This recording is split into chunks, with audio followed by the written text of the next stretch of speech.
Alright guys, TacticalRab again today. Hope you're doing well and enjoying your day so far. Drama going down over the last couple of days with the sound abuse that is still going on here in Black Ops 6. Many of us hoped that when BO6 dropped, Ninja would make you absolutely and completely silent, which Treyarch have tried to make happen over the last few years. For whatever reason, doesn't seem like it's going to be the case quite this time around, and therefore sound equalization, loudness EQ, and all the drama associated with that and cranking up the mix app has come to the fore yet again. FormaL saying he thinks it's mega cheese, and effectively implying some of these pro players are getting kills that they should not be getting on pure skill. Very much enjoy your thoughts in the comments. Hit the like button if you enjoy. Subscribe if you're new as always. I would greatly appreciate it. First of all, I wanted to look at some of the numbers here from the Kaysan tournament that he ran the other day. Of course, there's one going on today as well. But yeah, the Kaysan Showdown featured XQC, Kaysan, Jinxie, among others, being coached by the CDL pros. And it was a banger event. I'm pretty sure it was Trainwreck's team that won in the end with Shotzzy and Bread and Velo coaching Trainwreck's XQC, FaZe Ronaldo, and FaZe Adapt. But it was a mega lineup that Kaysan was able to put together here for the tournament, and it was great to see some of the numbers. I mean, it's kind of crazy to think, if you look at all the viewership across all the streams and you add them all up, this peaked at 298,000 viewers, which shouldn't really be a surprise given the names we're talking about here. But that's more viewers than chaps. Like, Kaysan put together a tourney with, you know, a decent prize pool from the CDL, but put together something competitive COD that, you know, reached an audience bigger than the World Championship reached a few months ago, which is super commendable. But this is also the way to do it, right? I've said this before, how Ali, T Martin, Chaos like Silencer, Drifter, right, among other just names that come back to me from the old school part of COD, were very much involved to some degree with competitive COD. It's like kind of like exclusive Ace to some extent. You know, he's not really a massive follower in the competitive COD scene, but he's obviously been involved on some level because Parasite or whatever will say, hey Ace, like, what do the numbers look like on the ARs?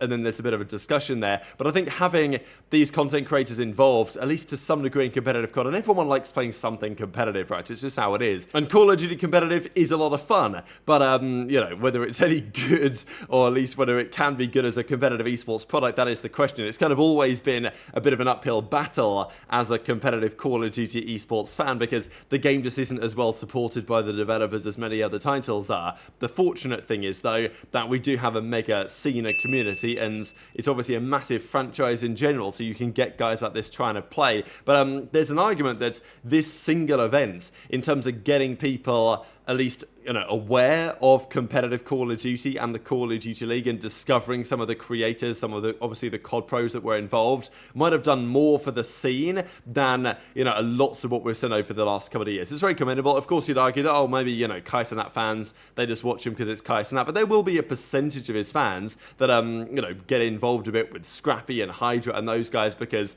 they started to learn about those personalities and maybe start to follow them now and therefore follow the Call of Duty League. You know, I'm hoping there's maybe even a handful of people ended up watching this video because they saw this tournament the other day, then they started to think a little bit about the COD League, and maybe, you know, I don't know if that's even happened, but even if it's happened for a handful of people, then it will be a win in my book. There was also this thought was kind of interesting just because Julian Pearso, JP, the creator who was formerly working with OpTic Gaming, he departed them kind of recently, and as of yesterday, he's joined Space Station Gaming. So this is a pretty big deal, just because Space Station have heavily hinted at their interest in getting into competitive COD. I mean, the founder, I'm pretty sure, literally said it after, you know, they had some decent recent success in Halo, obviously, and there's the drama going down there. So I think SSG want to come to COD. I think they probably will come to COD, but it doesn't look like they're going to be able to buy out one of the present teams, and therefore maybe it's going to have to be something for next year or beyond that they think about. It is relevant, though, to this theory that's been going down around the majors, because as it stands, we don't know where the majors are. We have an idea, obviously, but we don't know for sure.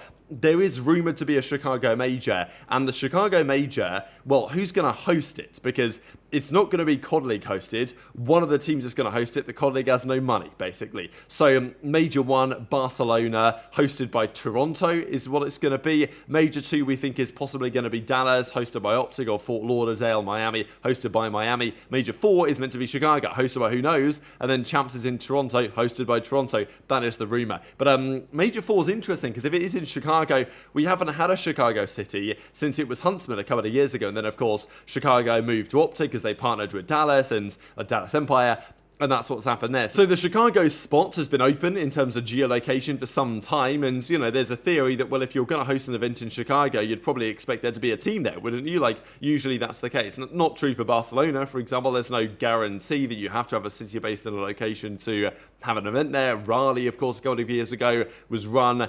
No team in that city. Obviously now we have the Charlotte team, but that wasn't the case back then when Raleigh was happening. It was still the London Royal Ravens, of course, both the cities in North Carolina. But in this case, who's hosting the Chicago event? My feeling was that if it was going to be a Chicago event ever happening in COD again, I think the last time there might have been one was back in like 2012, but OpTic would have been involved because Hex and OpTic have lots of history in the city. You'd have thought that, but then again, are OpTic going to run Dallas and then Chicago shortly after one another?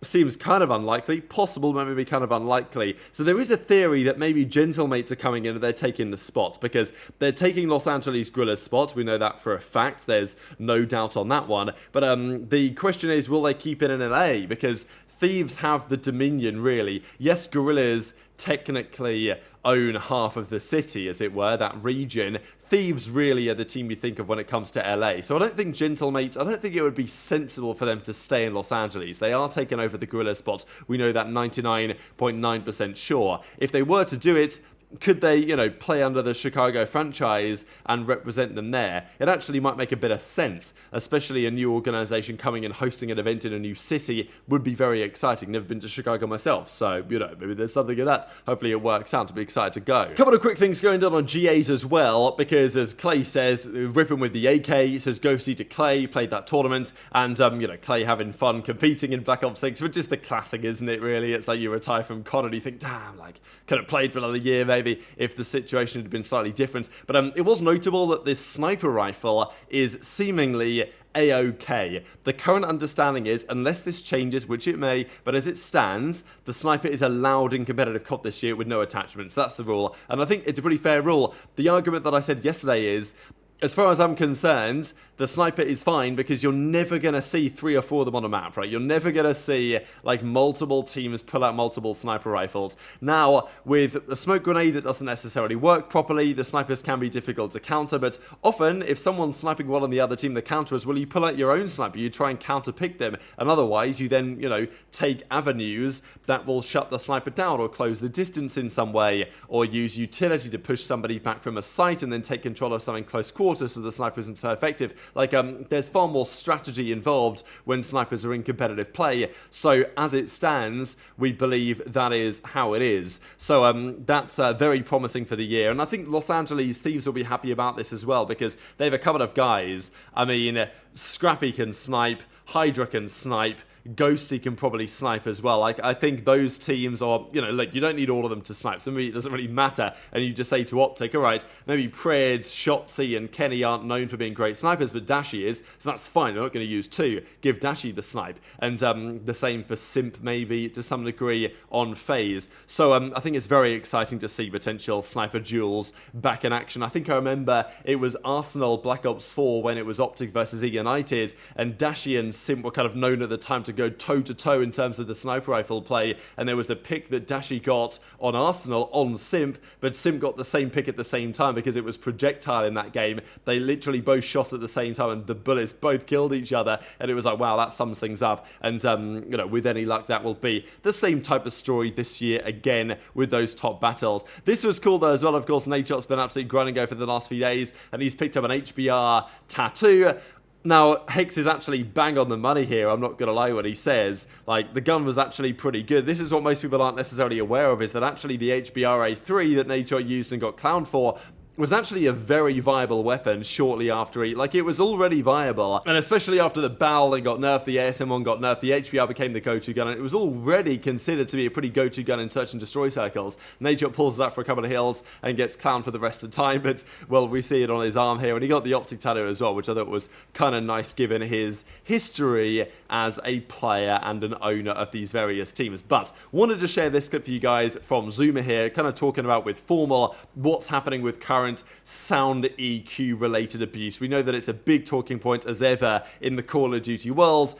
what about sound EQ? Is it going to be a problem again? I think there was lots of hope this year that Ninja would work 100% guaranteed, no problems at all. The reality is that it doesn't. It 99% masks some of the footsteps, but you can still kind of be heard in certain situations, and certainly climbing and making other noises, it's a problem. Now, this is annoying because if you watch Counter-Strike or something like that, like an actual top quality competitive game, yes, noises are there, you can hear footsteps, but the game is designed such that if you want to be quiet, you will be fully quiet, right? Like in Counter-Strike, if you shift walk, so if you just walk rather than run, you will be 100% fully silent and nothing makes a noise. Like in CS, pulling the pin on a grenade doesn't make a noise. It does from your perspective, and switching guns makes a noise from your perspective, but it doesn't for the enemies. So if you're walking around in Counter-Strike, you can switch weapons, you can do whatever you want. If you jump and land, okay, you make a noise, you can crouch, you can do whatever, and you're completely silent, because that is arguably the way a good FPS game should be designed. In COD, the problem is, even if you're trying to be silent, you can't even necessarily do it because of the way that the game is currently structured. So FormaL's talking about it and saying, yeah, this is just the cheesiest stuff you're ever going to see, and maybe some of these pro players implying that they're only good because they got the sound EQ cheese turned up. I think getting killed off sound is the cheesiest shit in COD. I hate Victor, that watch shit. out. Victor, watch out. I hate it. There's two. They're both 1 HP. But back in our day, there's no skill to that, bro. There's no skill to that. Yeah, there's no skill, no awareness, no nothing. Like you don't like nothing. Literally nothing, bro. Because your mix amp's louder, you get the kill. Like, this makes sense. Nice. That's good scrap.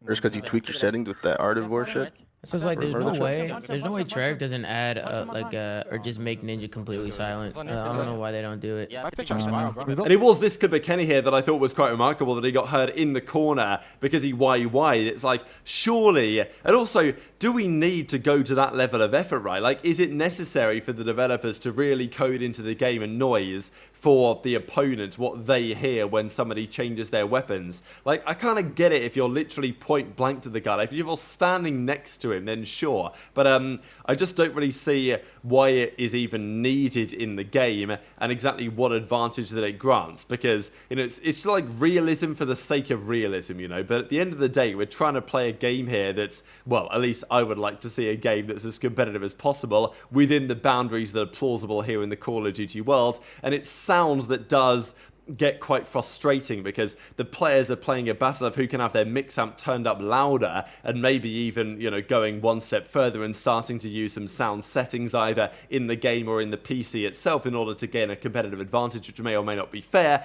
as we've talked about with sound EQ over the last, well, months, years, it seems, almost at this point, right? So that is the problem that these players have to deal with, and one of the reasons I imagine why FormaL is like, yeah, not coming back to COD, not that bad of an idea, because he doesn't have to deal with this BS and just getting heard when he comes around a corner before the guys even theoretically should have known that he's there. And it's just these classic moments when somebody is looking one way and then they hear a guy run behind them, they turn around and hard aim. It's like, you know, that doesn't really work, in my opinion, in terms of making the game played as best as it possibly can. So if Ninja was fully silent, we'd be having a different conversation on this. But very much interested to your thoughts in the comments. Hit the like button if you enjoyed. Subscribe if you're new. Take care. And I'll see you next time. Oh my lord, dude.